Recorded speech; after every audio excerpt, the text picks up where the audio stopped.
I, Uday Umesh Lalit, having been appointed Chief Justice of the Supreme Court of India, having been appointed Chief Justice of the Supreme Court of India, दोस्तों जैसा कि आप सभी को पता है, अभी हाल के दिनों में 49 चीफ जस्टिस ऑफ इंडिया को अपॉइंट किया गया है। अब जिस वजह से ये टॉपिक काफ़ी क्रूशियल हो जाता है हमारे यूपीएससी प्रिपरेशन के लिए। आज की इस वीडियो में हम समझेंगे कि कैसे चीफ जस्टिस ऑफ इंडिया को अपॉइंट किया जाता है भारत के अंदर, और ये जानेंगे कि ये टॉपिक कितना रेलेवेंट है हमारे यूपीएससी के लिए।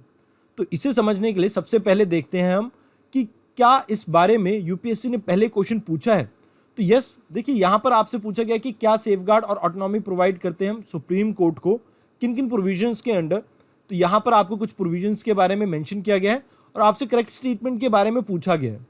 तो आप क्या कर सकते हैं, इसका आंसर आप कमेंट बॉक्स में मेंशन कर सकते हैं और जिसने सही आंसर दिया मैं उसके आंसर को टैग करूंगा वहां पे। दूसरा क्वेश्चन आपको कुछ इसी तरह का है जहां पर यह पूछा गया कि सुप्रीम कोर्ट के जजेस का नंबर कौन इंक्रीज कर सकता है। तो इसमें भी वन ऑफ द कंपोनेंट मतलब वन ऑफ द पर्सन है चीफ जस्टिस ऑफ इंडिया, जिनका नाम यहाँ पर ऑप्शन में मेंशन है। तो कहीं ना कहीं चीफ जस्टिस ऑफ इंडिया पे यूपीएससी ने बार बार क्वेश्चन पूछे हुए हैं। अगर हमें ये पता हो कि इनकी अपॉइंटमेंट होती कैसे है तो हो सकता है आने वाले टाइम में जो क्वेश्चन हमसे पूछा जाए तो हम उसका भी आंसर कर सके। तो काफ़ी इंपॉर्टेंट है ये टॉपिक, तो इसलिए इसे ज़रूर से पूरा देखें। आइए शुरुआत करते हैं टॉपिक की। सबसे पहले मैं आपको ये बताना चाहूँगा कि अमेरिकन कॉन्स्टिट्यूशन में क्या होता है कि वहाँ पर फेडरल और जो स्टेट्स लॉ हैं उनको अलग अलग कोर्ट इंप्लीमेंट करते हैं, बट भारत में इससे विपरीत इंटीग्रेटेड जुडिशियल सिस्टम है जहाँ पर हमारा सुप्रीम कोर्ट या हाई कोर्ट ये फेडरल लॉ और आपके स्टेट लॉ दोनों को ही इंप्लीमेंट करते हैं।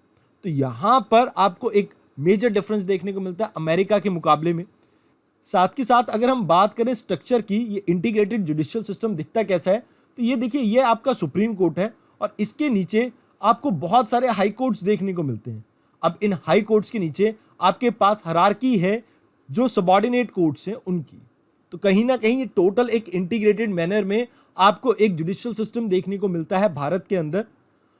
अब जब बात करते हैं ये सुप्रीम कोर्ट की, तो आपको ये पता होना चाहिए कि इसका प्रावधान यानी सिंगल सिस्टम का प्रावधान हमने बोरो किया है गवर्नमेंट ऑफ इंडिया एक्ट 1935 के तहत।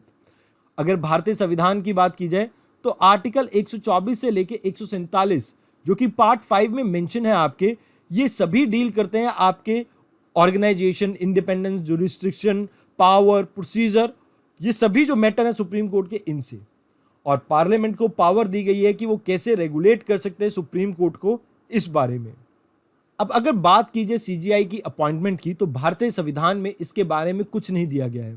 मतलब कहीं ना कहीं हमारे संविधान में ये जो इंडिया के फेडरल जुडिशरी की टॉप मोस्ट रैंकिंग ऑफिसर के बारे में कुछ भी गिवन नहीं है कि कैसे हम इसे अपॉइंट करते हैं। अब क्योंकि संविधान में कुछ भी मेंशन नहीं है तो इस वजह से हम एमओपी को फॉलो करते हैं। ये मेमोरेंडम ऑफ प्रोसीजर है जो कि सेंट्रल गवर्नमेंट और आपके जुडिशरी के बीच में साइन किया गया है। ये एक तरह का कन्वेंशन के तहत हम सीजीआई को अपॉइंट करते हैं। इस एमओपी में होता क्या है कि जो भी आउटगोइंग चीफ जस्टिस होते हैं ये लॉ मिनिस्ट्री को रिकमेंड करते हैं कि ये हमारे सीनियर मोस्ट जज हैं अभी हाल फिलहाल के सुप्रीम कोर्ट के, आप इन्हें सीजीआई बना दीजिए। अब ये नाम आगे फॉरवर्ड किया जाता है प्रधानमंत्री को और प्रधानमंत्री फिर इसको रिकमेंड करते हैं प्रेसिडेंट ऑफ इंडिया को। अब यहाँ पर अगर हम बात करें सीनियरिटी या सीनियर जज की, तो ये उनके एज के बेसिस पे नहीं होती।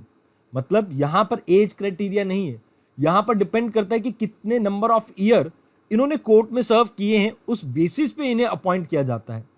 अब कई बार ऐसा भी होता है कि दो जजेस की एज जो अपॉइंटमेंट तारीख है वो एक हो, तो किसने ओथ पहले ली है, किसने हाई कोर्ट में कितने समय लगाया है, इन सभी चीज़ों को ध्यान में रखकर अपॉइंटमेंट की जाती है, सीनियरिटी डिसाइड की जाती है। अब बात कीजिए सीजीआई की, तो आपको यह भी पता होगा कि कॉन्स्टिट्यूशनल बेंच के गठन में इनकी अहम भूमिका रहती है और जो रोस्टर बनता है आपके सुप्रीम कोर्ट का उसमें भी इनकी अहम भूमिका रहती है। अब मान लीजिए कभी ऐसा होता है कि चीफ जस्टिस आउटगोइंग जो चीफ जस्टिस ऑफ इंडिया है इन्हें डाउट होता है कि जो सीनियर मोस्ट जज हैं वो फिट हैं भी कि नहीं, तो उस केस में ये जो आपके सीजीआई हैं ये कंसल्ट करते हैं कोलिजियम से और वहाँ से डिसाइड होता है कि किसको नेक्स्ट सीजीआई बनाया जाएगा। अब जजेस के अपॉइंटमेंट के लिए कुछ इंपॉर्टेंट केसेस भी आपको याद रखने चाहिए। जैसे फर्स्ट जजेस केस जो आपको 1982 में देखने को मिलता है, यहाँ पर एग्जीक्यूटिव को पावर दी गई थी, जहाँ पर यह कहा गया था कि भैया चीफ जस्टिस से जब आप कंसल्ट करते हैं, यहाँ पर इसका मतलब ये नहीं है कि उनकी जो डिसीजन है या उनका जो रिकमेंडेशन है वो बाइंडिंग है एग्जीक्यूटिव के ऊपर। आगे चलकर 1993 में इस चीज़ को ओवरटर्न कर दिया गया और यहाँ से शुरुआत हुई थी कोलिजियम की। अब इसके बाद आता है 1993 का सेकेंड जजेस केस। अब यहाँ पर कोलिजियम सिस्टम को इंट्रोड्यूस किया जाता है और कहा जाता है कि प्रेसिडेंट जब कंसल्ट करते हैं सीजेआई से तो ये डिसीजन उनके ऊपर बाइंडिंग है। और साथ ही साथ ये कहा जाता है कि सीजीआई से जब आप कंसल्ट करते हैं तो सीजीआई को 2 सीनियर मोस्ट जजेस के साथ कंसल्ट करके ही जवाब देना होगा प्रेसिडेंट को। तो ये सेकंड जजेस केस में बात हुई। इसके बाद 1998 में थर्ड जजेस केस आता है, जहां पर फर्दर एक्सपैंड कर दिया जाता है कोलिजियम को और कहा जाता है कि सीजीआई 4 सीनियर मोस्ट जजेस के साथ कंसल्ट करेंगे और उसके बाद प्रेसिडेंट ऑफ इंडिया को रिस्पॉन्ड करेंगे। तो कहीं ना कहीं ये कोलिजियम सिस्टम की शुरुआत हुई थी 1993 से और अभी तक ये चलता आ रहा है। बीच में एक बार 2014 के आसपास हमने एनजैक भी सुना था, जो कि हमारा 4 जजेस केस है और यहाँ पर यह कहा जाता है कि एनजैक कहीं ना कहीं जो इंडिपेंडेंस है जुडिशरी को उसको वायलेट करता है, तो बाद में इस चीज़ को स्क्रैप कर दिया गया था।